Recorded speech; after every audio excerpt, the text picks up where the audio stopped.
Hey everyone, thanks for choosing to spend the next little bit with Imperfect Heroes. And you know, it seems like this topic is in the news on every area, and that's stress, the stressful, how it's affecting us, how it affects us at work, how it affects our health, how it affects, today parenting and all of that kind of stuff. But it's just so prevalent right now in the conversations. And so, my amazing guest I have today is Adam Hart. Adam, why don't you talk to us a little bit about your perspective and where you're coming from? Yeah, I appreciate that. Yeah, and I guess you can call me a stress specialist, but I predominantly spend my time coaching busy parents to feel more at ease with how life is unfolding. And Yeah. it comes from my own experience, having had occupational burnout in my 20s and being diagnosed Wow. ADHD and being pre-diabetic and having a real heavy sugar addiction growing up, and my ability to start to find my own way of de-stressing and becoming more peaceful and calm with how my life was unfolding. It took something to get Hmm. there, but it's there's definitely a message that it doesn't have to be as difficult as many of us feel it might be right now, and so that's what we'll dive into, I'm sure. Yes, absolutely. And so, it's interesting because we talk about ADHD, we talk about diet, we talk about all of these other things that Mm. contribute. I have my own little sugar addiction, I'll tell you, Yeah. clearly.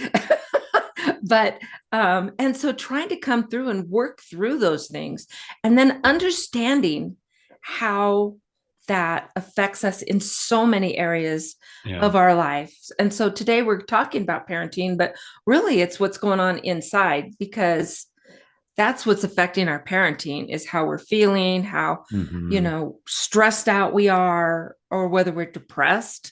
Yeah. That's another thing that can, stress can induce. And so, it's just kind of, I think it's so out there, people know it's there, Yeah. but either we don't know what to do, or we're struggling with giving up like that sugar addiction, or, the other things that are contributing, that we can do to really maybe get some things turned around. Yeah, it's tricky because once you do start to experience stress, Hmm. then you tend to turn to habits to feel better. And we Yeah. know, the dominant ones that we have, essentially we look Hmm. at whether that's sugar, social media, alcohol, drugs, shopping, gambling. Hmm. These are all the escape habits that many of us parents turn to specifically, Hmm. and it just perpetuates the stress even more. And so there has to Yeah. be this way of, okay, well, how do we navigate this then? What am I supposed to do? Because I think for myself, I've been on so many diets in the past, and I know that's a big way that we're told to start to manage our stress. Well, you got to eat better. Hmm. Okay, well, that's easier said than done. Okay, well, and you got Right. to get off your butt and start exercising a little bit. Oh, okay, well, that's easier said than done. Right. And we know that a lot of these wellness solutions that we're told is the way to go actually induce more stress. So if that's the case, what are you supposed to do? Yeah. And and that's tricky because we want to buy into a particular way of eating and we want to buy into fitness as being the solutions, but Right. it's still not really working with the actual response of where the stress is coming from. And that's essentially the areas of our lives that are poking at us, and when we start Right. to learn which ones are poking at us, then we can start to work with those to stop the poking. That's really where we're going Yeah. to focus.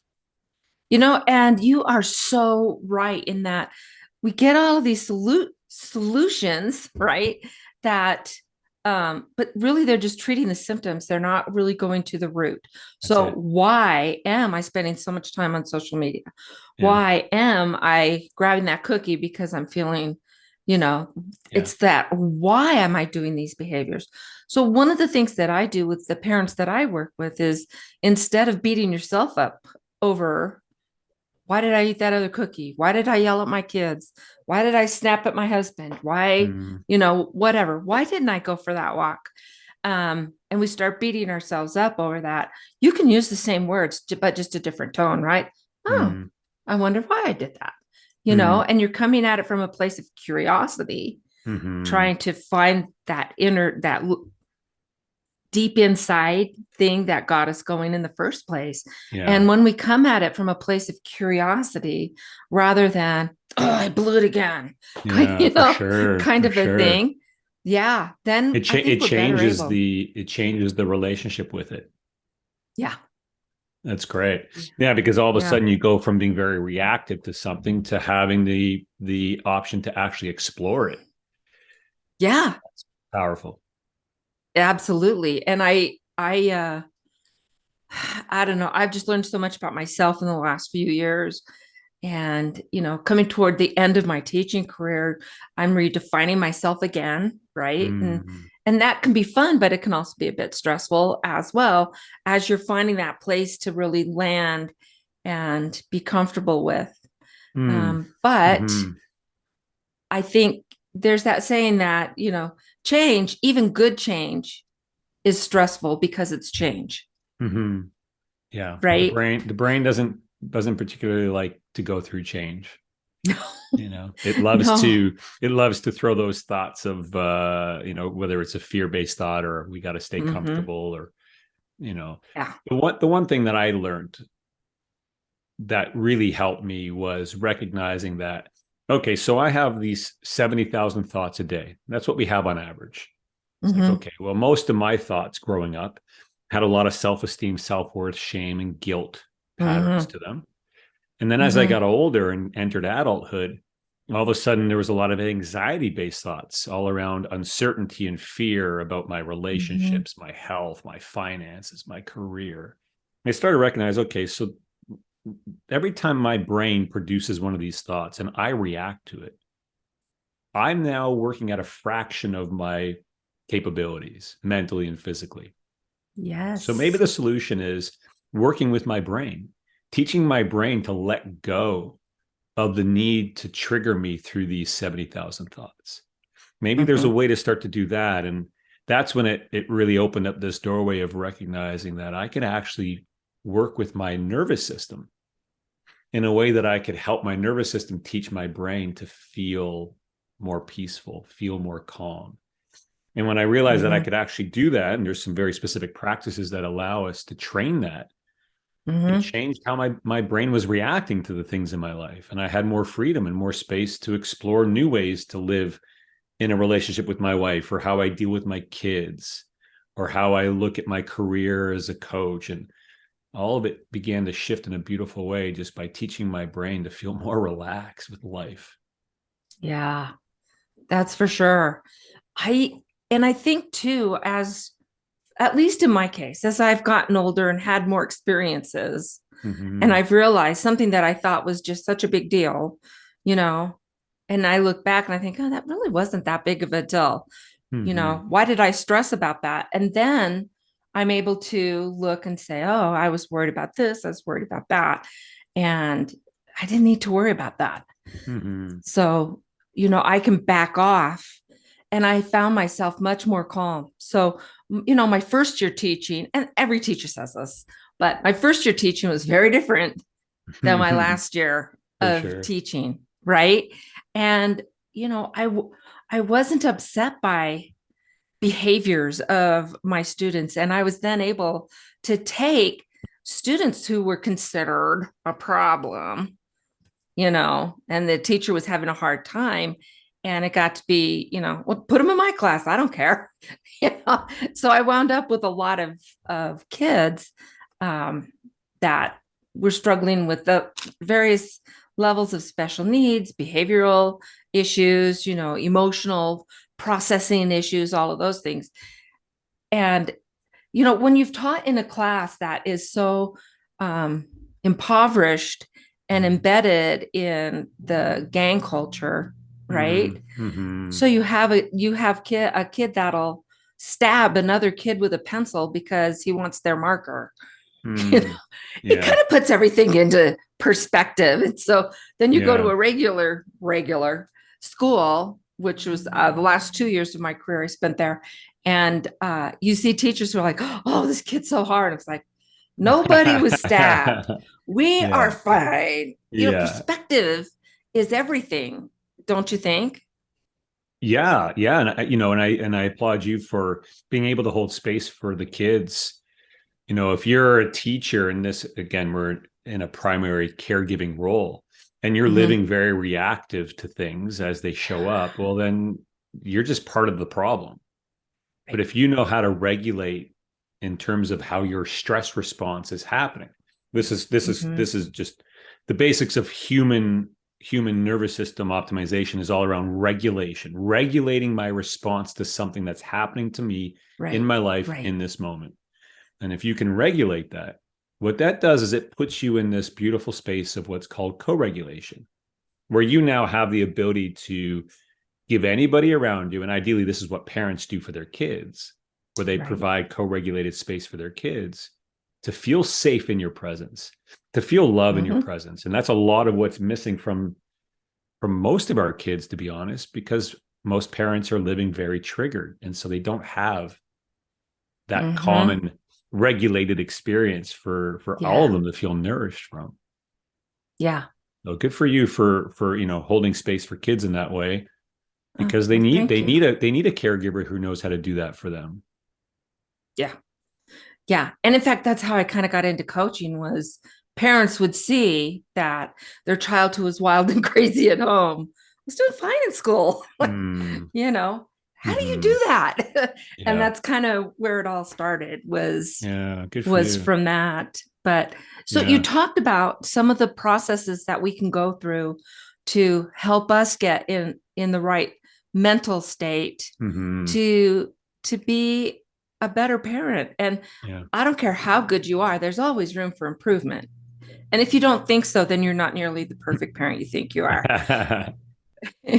But so there's always a place for us to improve. But what are some of the things then that you suggest? We know not something is going to work for everyone Hmm. or every time, Yeah, but we can mess around with things and see what works for us for sure, for and sure. go for it. Mm-hmm. Well, I think that number one, it's okay. What's the result that I want to experience? And for me, Mm-hmm. it's constantly getting folks to connect to a feeling of being peaceful, of being calm, of being present.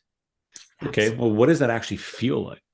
And there are certain practices that we can commit to that will help us cultivate an experience of that so that we can learn Mm-hmm. to grow it. One of the key Yeah. ones is optimization of nature.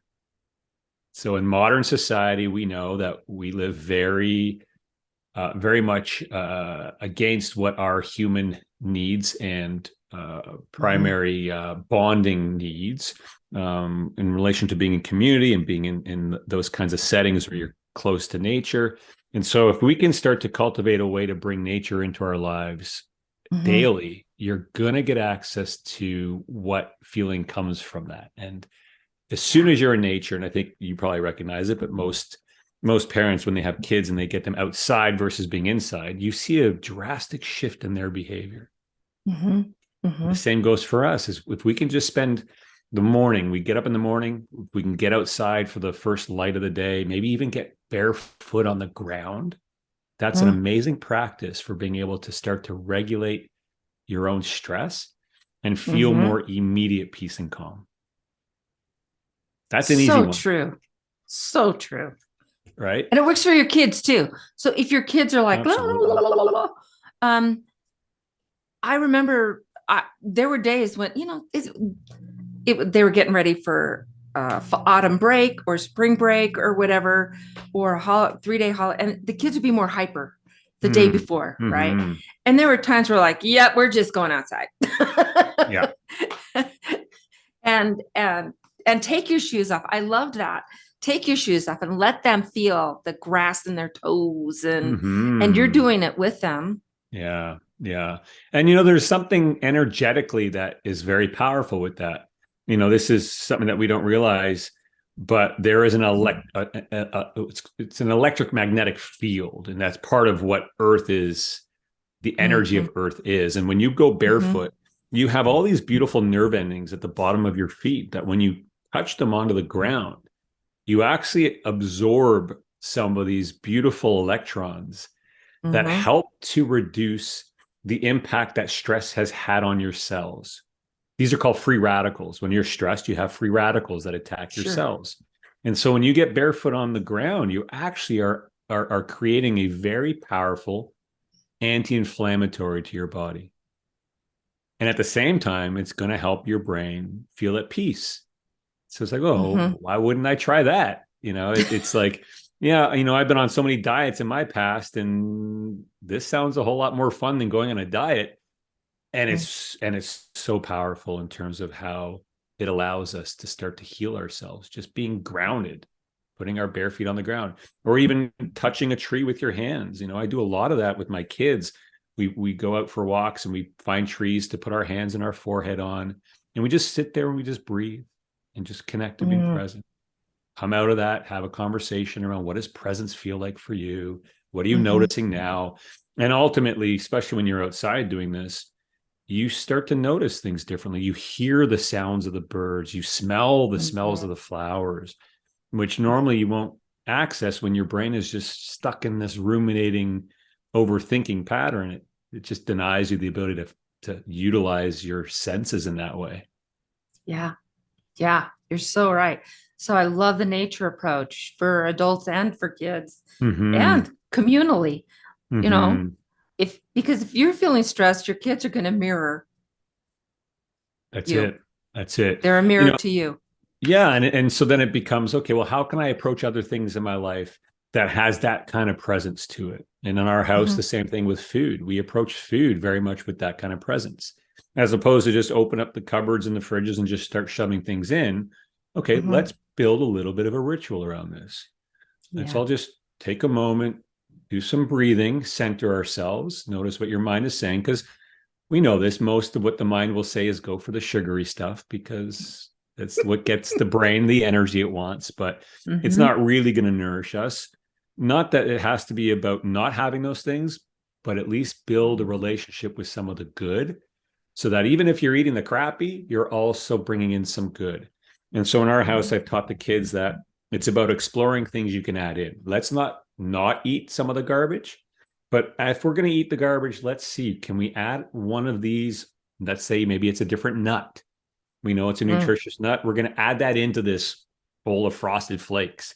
Okay, well, at least there you're getting something of value, and you Hmm. get to be connected to the importance of eating more healthy, more plant-based types foods. Not that I'm against meat and dairy. I still eat lots of that stuff, but I find that working with plants in terms of nutrition is an easy one for kids to play with, where Hmm. they can just add things in and it doesn't alter their meals completely in a way where they're open Yeah. to it. Yeah. That's And been very successful, that one. I think you're so right. And and I think it's an easy thing to do too with like strawberries or watermelon. So instead of that can't, the watermelon Jolly Rancher or whatever it is, let's get a real watermelon Right? and Right? do that. You can, instead of that strawberry flavored Starburst, let's go for a real strawberry. Yeah. And it's something that you can really move things around with in a positive way. Yeah, and you're trying to bring presence to it so that they recognize when their brain is trying to tell them, no, this isn't fun. No, I don't want this. No, I want more of the Mm-hmm. Coca-Cola and the this and that. It's like, Mm-hmm. okay, I'm not going to say no to those things because that's not my style of parenting. But if Mm-hmm. I'm going to allow you to have those things, then you just have to be very aware of the choice you're making. Like, what's the consequence when you choose a Coca-Cola versus let's just make our own beverage? You have a Mm-hmm. soda machine and you make your own bubbly water and you put some maple syrup in there. Okay, well, is that a great alternative? Yeah, it's a great alternative. So getting the kids to feel empowered with choosing things that still have sweetness or saltiness, but in a way Mm-hmm. where we know it's not as damaging on their brains and Yeah. their bodies. Yes, for sure, for sure. I love that. So, what are some other things then that uh, you encourage? Well, the number one is working with our breath. When I'm working with my kids, when I'm working with my clients, so much of it is about working with your breath, not in terms of let's start doing a meditation practice. I think it's great, but that's not my method. My method is about working with the moments that you're really being triggered. And so in the moments that, the kids are feeling triggered, they come home from school, maybe they got bullied at school or somebody said Mm, something that they're upset about. Well, as they share that with me and they're feeling anxious, then that's when we mhm, practice our breath, really learning to calm that emotion down, feel the emotion, be okay with it. But how do you actually start to transform it in a way where it doesn't hold you in a stress pattern? The same works for us adults. When you start to feel anxious about your partner, or about your finances, or about any aspect of your life, you mhm. can, in that same moment, learn through your breath to shift how your mind is using that thought in a way where you can start to create more ease and flow around it. There's a very Yeah. particular breath practice that I use. It's called heart flow. It takes 33 seconds to reset your nervous system when you're feeling stressed. And what I mean by that, resetting the nervous system, is essentially it's just teaching your body to feel calm in 33 seconds. And so that's the primary way that I get my clients to start to train that into them. Every day, you're Mhm. just breathing 33 seconds, 3 times a day. That's it. Oh, really? It's less than 2 minutes a day, but Yeah. yet it's the most challenging part of the coaching process. Yeah. Just being Yeah. committed to doing that. But when you do and you commit to it, you realize pretty quick, wow, I think I have more power than I ever thought I did. I just didn't Mhm. know how to activate it. And this starts to get that going for you. Yeah.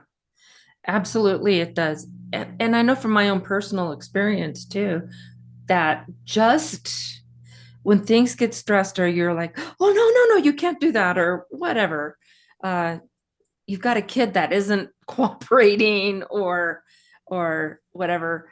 I I find that if I just take that time to just, okay, you've got this, but you take that breath, and it's probably not the marvelous 33-second thing that you do, Yeah, but just even oxygenating your body, totally. oxygenating your brain, and it takes just a little bit of time. But let's look at time management too. Or how much time are you going to spend working with that kid in non-productive ways because they're Mm, having a panic attack or they're angry or they're tired or they're hungry or they're whatever?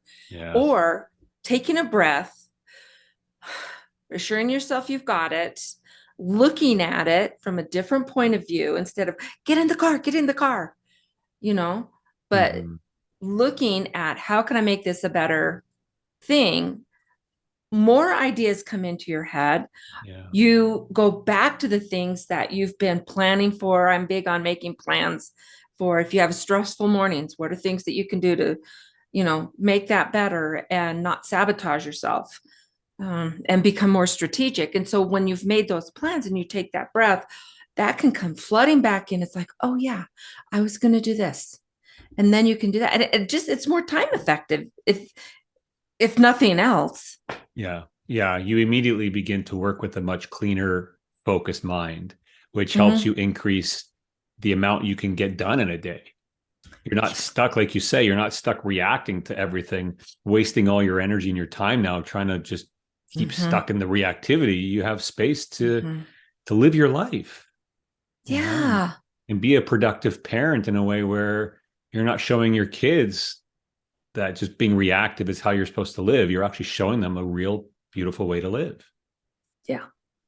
Yeah. And I think sometimes when we're so stressed out, we don't mean to, but we become bullies, right? I told Mm-hmm. you to do this now. That's bullying. Yeah.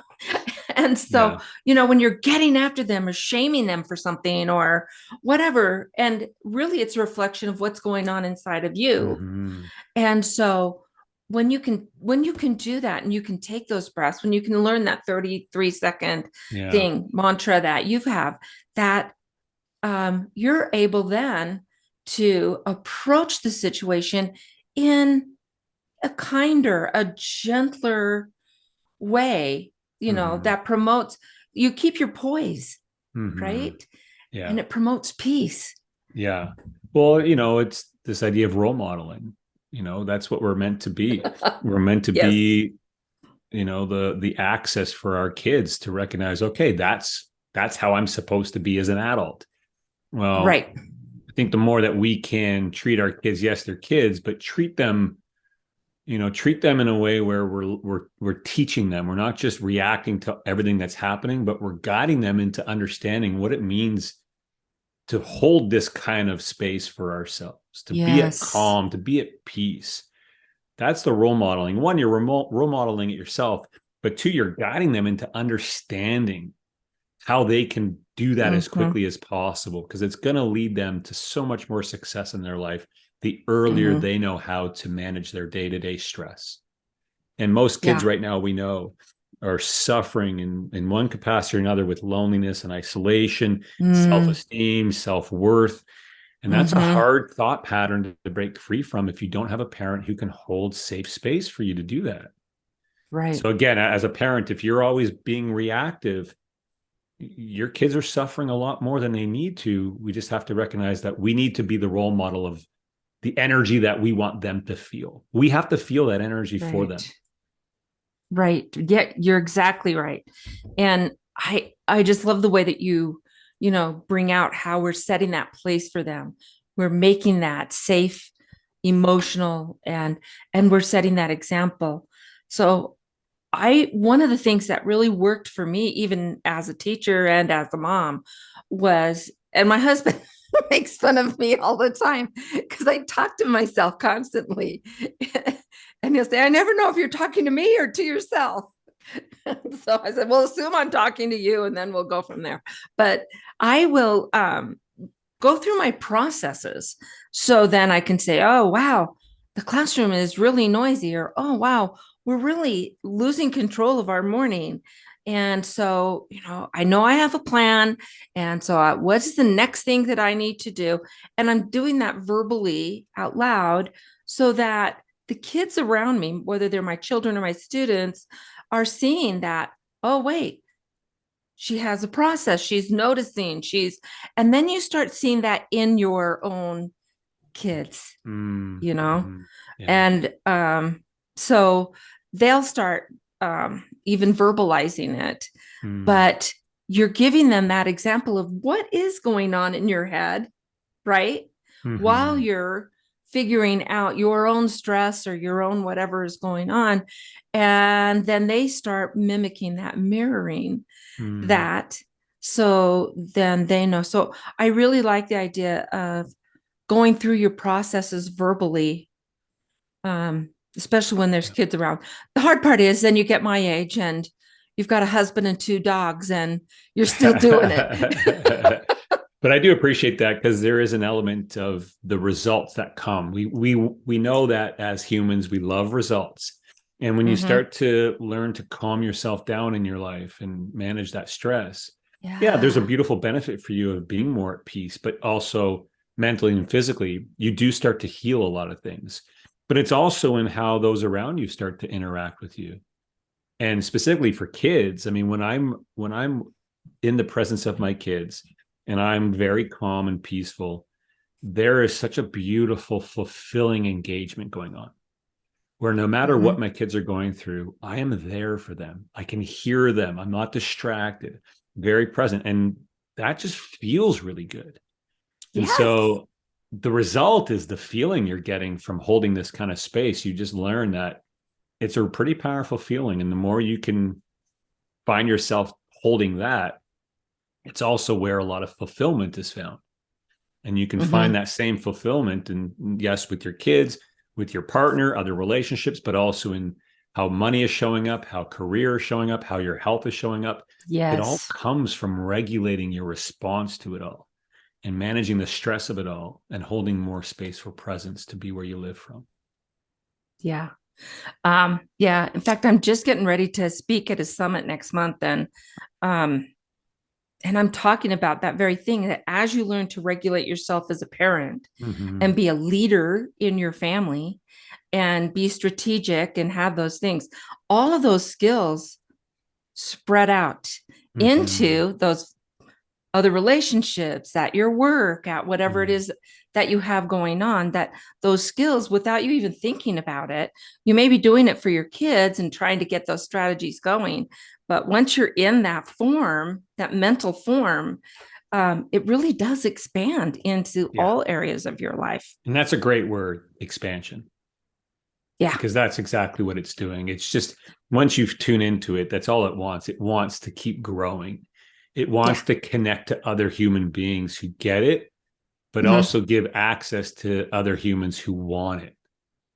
And so Hmm. you find yourself in these continual interactions in all those areas of life with other people in a community type engagement where you're all there just to serve each other, support each other, Yeah. and grow together.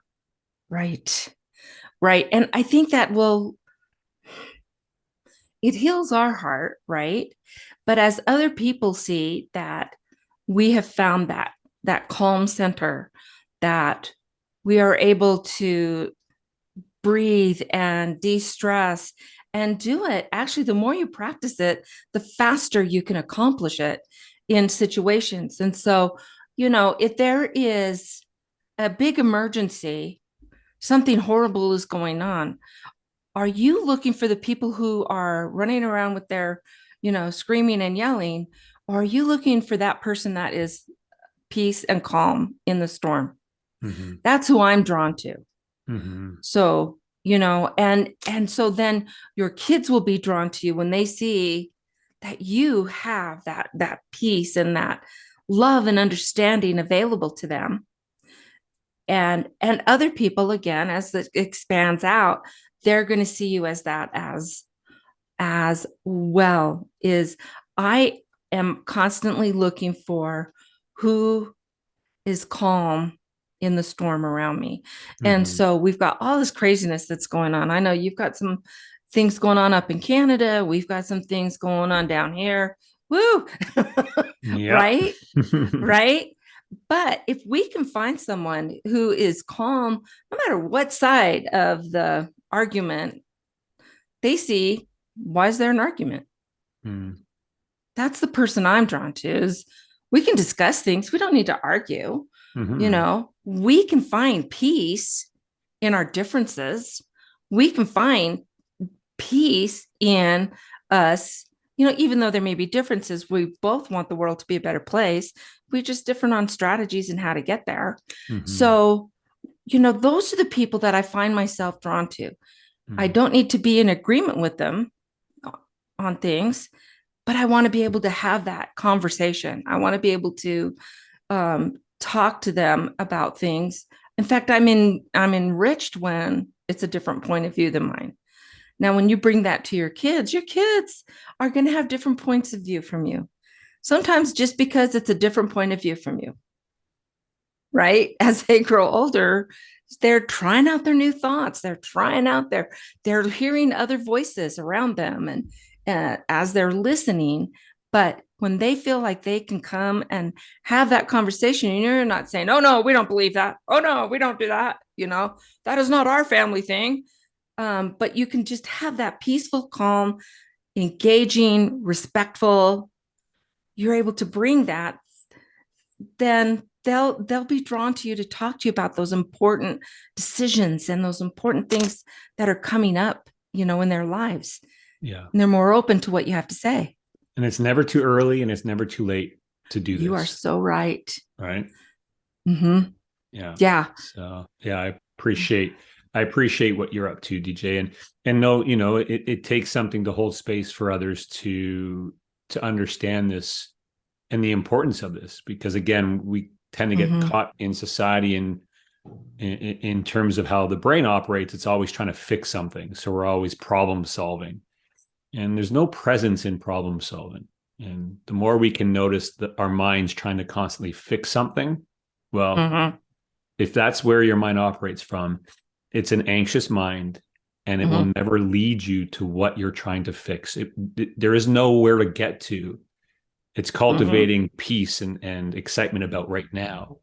And that you can actually train your biology to understand that, but it all comes from managing stress and teaching your brain to let go of certain triggers and feel at Mm-hmm. peace more often, so that you Mm-hmm. recognize, oh, this is the place I want to live from. And when you do, Yeah. and it does need the right tools and it needs support structure for sure, Mm-hmm. because there's discipline involved with getting there. But once you're there, it can never be taken away from you. So true. Very, very true. Um, and I love that you said it's never too young, even Hmm. in that first year of life with a brand new baby, right? It's Hmm. easy to get, I think, when the baby won't stop crying, maybe they're sick or they have croup or they just need to cry. Sometimes Hmm. babies just need to cry. And so, do we get stressed out and overwhelmed by it all? Or can we just take a breath? We're holding the baby, we get our even breath. And if they still need to cry, that's okay. That's just what you need to do, right? But I'm not going to get stressed about it. And you're going to find that as they get older, and I'm talking older like 2 or 3, right? But they have that calmness, they have that ability to bring themselves in more than a child who has the very stressed out mom and dad who are, why are they crying? Why are they crying? Yeah. So, Yeah. yeah, Again, I it's love the the way that you difference. brought that up. It's the difference between trying to fix something or control something versus surrendering to it. Yeah. Right. And when your kid, Yeah. especially an infant, is like that, you kind of got to surrender to it. And if you're not, you're just giving your brain what it wants, which is your fight or flight response. It loves that response. So as Yeah. we learn to be okay with this moment and feel okay with how things are, you're just changing everything in terms of how you can approach your life. But it's not the dominant way we're taught to be, No. healthy mentally, physically. But this is the access in. It's, the foundation of our optimal wellness comes from the relationship between our brain and our nervous system. And when we Yeah. learn to optimize that, then, you just realize that you do have more mental capacity and your time starts to flow with more ease and you feel physically Mm-hmm. fit and your relationships feel more fulfilled. And it all comes from the same place. Yeah. We've kind of Yeah. lost our way in modern society. So I'm happy We that, have. you and I are on the same page and understanding that this is the important place for us to play life from. Exactly. You're exactly right. And how many times have we thought, oh, I need to fix this. I need to fix this. But something happens and we're distracted and we come back to fix whatever it is we thought we need to fix and it's all worked out without us. Right. Yeah. Oh, look at Yeah. that. What was I worried about? Yeah. Yeah. Or you realize it wasn't that important after all, but you got stuck for a while just ruminating Yeah, thoughts about it. But yeah. you're so right. You're so right. Yeah. I love that. So, Adam, if our listeners and watchers now, because we're on YouTube and Rumble, but if our watchers and listeners want to hear more about you, connect with you, where's a good place for them to go? Yeah, you can grab them off my website. It's clearimpact.io, clearimpact.io. And you'll see when Okay. you get on there too is there's a downloadable PDF for I have a 6-step process that I teach all my clients on how to create more presence. It's called the Unleash Your Energy Roadmap. And so anybody who'd Oh, want nice. to grab a copy of that, it's free and it's on there as well. Super. Now we're going to have all of that in the show notes as well. So, everyone, while you're down looking at the show notes, be sure to follow and like and 5 stars Hmm. review, all the things, right? All the things. And so before we go, though, Adam, I asked my guests all of them the same question at the end of the show. How would you describe a successful parent? Well, there's only one word that keeps coming up, and it's presence. Mm, And so, not that it's about being perfect at it, because there is no such thing, but a successful parent is one that understands how presence feels for them mm, and has the capacity to hold space more often than not for themselves to experience life from that place, but also support their family and their friends and their community to feel the same way. mhm. I love that. You're right on. It's fun how I get so many great answers, and this is another one. So thank you so much. And so, Adam, thank you for spending this time with us. And I'm sure everyone has learned so much. And just your tone of voice and the way that you present actually invokes peace, at least in me. Right on. I feel comfortable, and that's great. So, thank you so much. And I'm sure that we will run into each other again. Yeah. Thanks, DJ. Thanks for having me. You betcha.